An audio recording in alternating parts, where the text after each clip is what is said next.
Hello friends, welcome to my channel नई शुरुआत। Friends, आज हम करने वाले हैं बीए फाइनल ईयर की पोएम जिसका नाम है I am getting old now, जो कि रोबोट क्रोश की लिखी हुई है। एंड इस पोएम में दो पैराग्राफ हैं, जिसमें से फर्स्ट पैराग्राफ में जो पोइट है वो अपने ड्रीम के बारे में बताते हैं, एंड जो सेकंड पैराग्राफ है उसमें पोइट डेथ के बारे में बताते हैं। इस पोएम में जो पोइट है वो डेथ को एक्सेप्ट करती हैं, इसके बारे में बताया गया है। तो जो पोइट है वो कहते हैं कि जब इंसान का जन्म होता है वो लाइफ अपनी थोड़े टाइम के लिए जीता है, एंड लास्ट जो उसका एंड है वो डेथ के रूप में होता है। इसलिए हमें हमेशा डेथ को एक्सेप्ट करना चाहिए। जो डेथ है वो एनिमी नहीं है, हमारा शत्रु नहीं है। तो इसमें जो पॉइंट है वो बताते हैं। फर्स्ट लाइन है पैराग्राफ की, आई एम गेटिंग ओल्ड नाउ। जो पॉइंट है वो बता रहे हैं अपने बारे में कि वो धीरे धीरे क्या है, वृद्ध होते जा रहे हैं। आई कैन टेल, मैं बता सकता हूँ, dream a lot of my mother. यानी कि जो पॉइंट है वो कहते हैं कि अब मैं भी क्या है कि बूढ़ा होता जा रहा हूँ और मैं अपने ड्रीम्स, अपने सपनों को बता सकता हूँ जो कि मैंने मेरी माँ के साथ देखे थे, या फिर ऐसे सपने जो उन्हें आए थे अपनी मदर के साथ। इन माई ड्रीम, मेरे सपनों में, लास्ट नाइट, पिछली रात को, she was in the garden. यहाँ पर जो शी वर्ड है वो उनकी मदर के लिए आया है, यानी कि पोइट की मदर के लिए आया है। जो पोइट है वो बताते हैं कि पिछली रात को उन्होंने अपने सपने में किसे देखा, अपनी मदर को। और उनकी जो मदर है वो कहाँ पर थी, गार्डन में।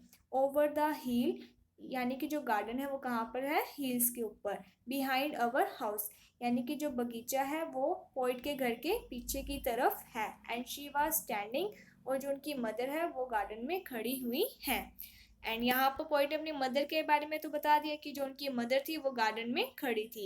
And I was playing in pea vines. And जो पोइट है वो कहते हैं कि मैं खेल रहा था in pea vines. Pea means मटर की बेलों में।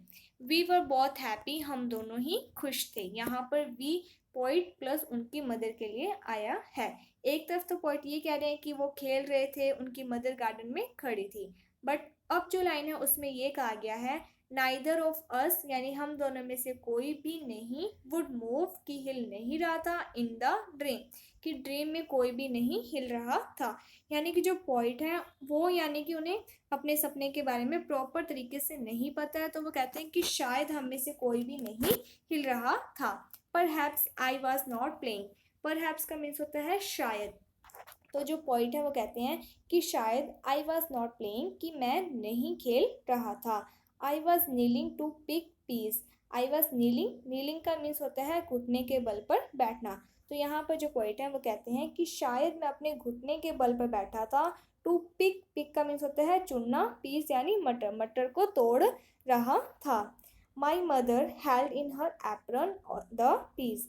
और जो मेरी मदर थी वो क्या कर रही थी, वो हेल्ड यानी पकड़ रही थी पीस को, इन द एप्रन, एप्रन में, यानी कि उन पीस को इकट्ठा कर रही थी जो कि पोइट तोड़ रहा था।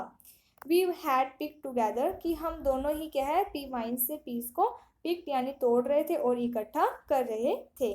शी वॉज स्टैंडिंग, वो खड़ी थी। स्टिल आई न्यू, और मुझे पता था। शी वॉज वॉचिंग मी, कि वो मुझे देख रही है। तो यहाँ पर जो पोइट है वो कहता है कि जब हम गार्डन में थे तो मेरी जो मदर है वो मेरी तरफ देख रही थी और मुझे पता था कि वो मेरी तरफ देख रही है। She was watching me grow, वो मुझे देख रही है बढ़ते हुए, कि कैसे मैं बढ़ रहा हूँ। लाइक ए बैड वीड, एक बुरी वीड की तरह। वीड का मीन्स होता है खरपतवार, यानी कि एक ऐसा पौधा जो कि फसलों के साथ अपने आप ही उग जाता है और वो बहुत तेजी से क्या है, ग्रो करता जाता है। She like to say that pleased her, और उनकी जो मदर है उन्हें खुशी मिलती थी पोइट को बैड वीड कहकर, यानी कि वो अपने बेटे को क्या है, बैड वीड कहती थी मजाक में।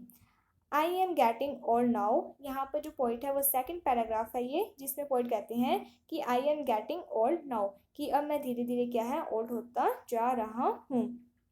आई वुड नॉट से, मैं ये नहीं कह रहा, आई एम हैप्पी, कि मैं खुश हूँ। सैरन इज़ एन एडिक्वेट वर्ड, कि जो सैरन एक सही वर्ड होगा इसे एक्सप्लेन करने के लिए। सैरन का मीन्स है संतुष्ट, कि जो डेथ आ रही है, जैसे जैसे मैं वृद्ध होते जा रहा हूँ, ओल्ड होते जा रहा हूँ, मुझे पता है कि डेथ आ रही है और मैं जो डेथ को यानी कि लेकर एक्सेप्ट कर रहा हूँ, और मुझे ना तो किसी भी प्रकार की खुशी है और ना ही मुझे किसी प्रकार का दुख है। Death is not quit the enemy it was, कि जो डेथ है ऐसा नहीं हो सकता कि डेथ किसी को भी ना आए, डेथ सभी को ही आएगी, क्योंकि लाइफ का एंड ही क्या है, डेथ। और जो डेथ है वो किसी की भी एनिमी यानी कि शत्रु नहीं है। It is a kind of watching, कि जो पोइट है वो कहते हैं कि मैं अब ओल्ड होता जा रहा हूँ, जिसके कारण मैं अब क्या है कि डेथ का वेट कर रहा हूँ।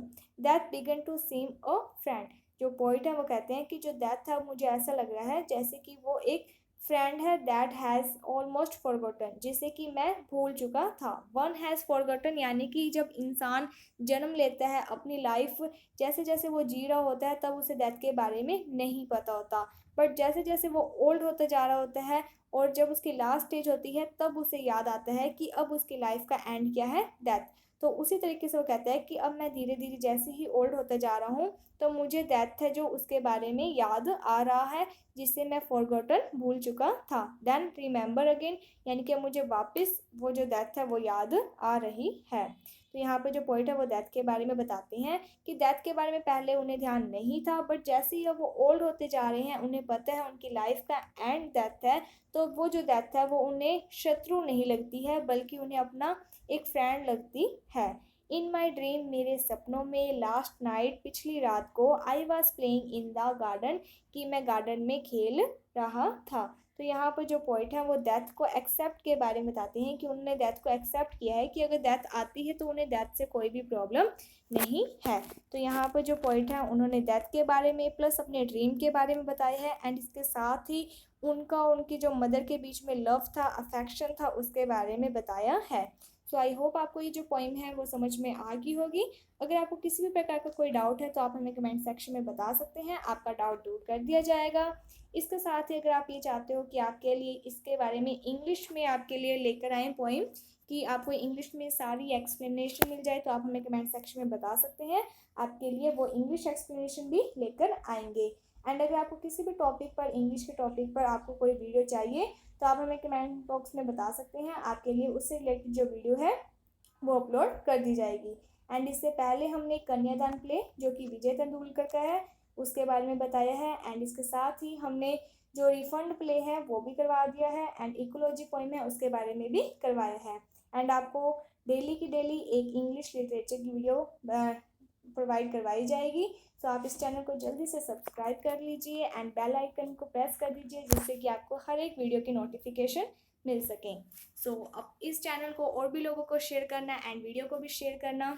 अगर आपको ये वीडियो अच्छी लगी है तो please like my video, subscribe my channel. Thank you friends for watching my video. Thank you.